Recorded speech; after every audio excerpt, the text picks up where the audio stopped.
Hello મિત્રો, આજે આપણે જાણીશું આધાર સાથે પાનને કઈ રીતના લિંક કરવું અથવા પાન સાથે આધારને કઈ રીતના લિંક કરવું. તો સૌપ્રથમ એની ઓફિશિયલી જે વેબસાઇટ છે એ ફિલિંગ કરીને તેને ઓપન કરી લેવાની રહેશે. ત્યારબાદ તમારી સામે આવું ઇન્ટરફેસ આવશે. તેમાં તમારે હોમ ઉપર ક્લિક કરવાનું રહેશે.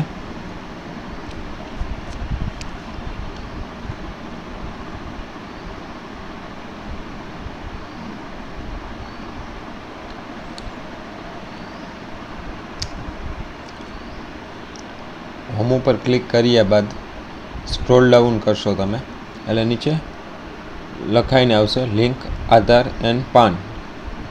તેના ઉપર ક્લિક કરવાનું રહેશે. ક્લિક કરી લીધા બાદ વ્યૂ સ્ટેટસ ઉપર ક્લિક કરવાનું રહેશે.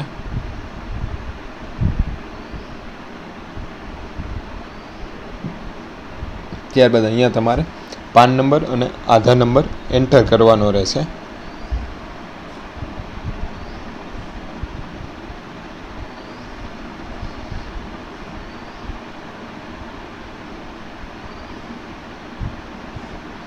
ત્યારબાદ ઓપ્શન ઉપર ક્લિક કરશો એટલે તમને કહી દેશે તમારું આધાર અને પાન લિંક નથી. તો તેમાં જે લિંક આપેલી છે અહીંયા ક્લિક કરશો એટલે લિંક કરવાની પ્રોસેસ ખુલશે. અહીંયા ફરીથી તમારે પાન નંબર અને આધાર નંબર એન્ટર કરવાનો રહેશે.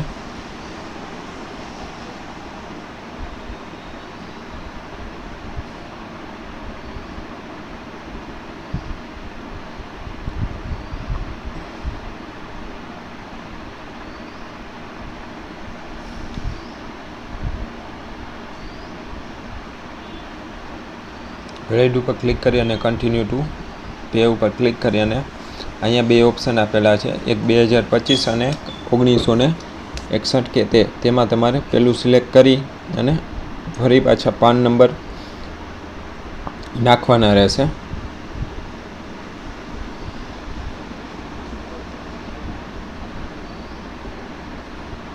બંને જગ્યાએ પાન નંબર નાખી અને તમારો મોબાઈલ નંબર નાખી અને કન્ટિન્યુ ઉપર ક્લિક કરવાનું રહેશે એટલે ઓટીપી જનરેટ થશે. તેને અહીંયા એન્ટર કરી અને આગળની પ્રોસેસ કરવાની રહેશે.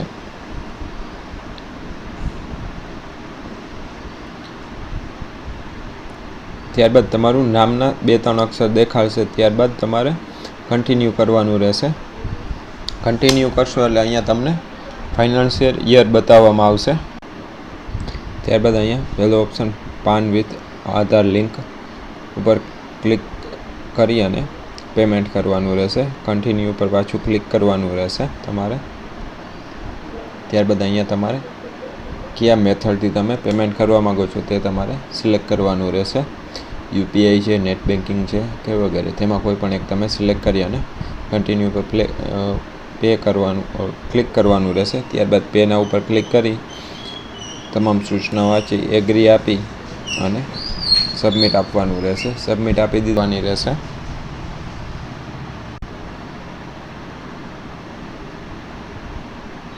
ત્યારબાદ તમારી સામે તેમનો યુપીઆઈ દ્વારા કરતા હોય પેમેન્ટ તો QR કોડ ખુલી જશે. ત્યારબાદ તમારે પેમેન્ટ કરી અને આગળની પ્રોસેસ કરવાની રહેશે. ત્યારબાદ તેમની એક રિસિપ્ટ જનરેટ થશે જે તમે પેમેન્ટ કરેલું છે, જે ગવર્મેન્ટ ફી છે તેને તમારે સાચવી અને રાખી લેવાની રહેશે. તે આ રીતના કંઈક હશે. ત્યારબાદ આપણે નેક્સ્ટ વિડીયોમાં જાણીશું કે બંનેને લિંક કઈ રીતના કરવી.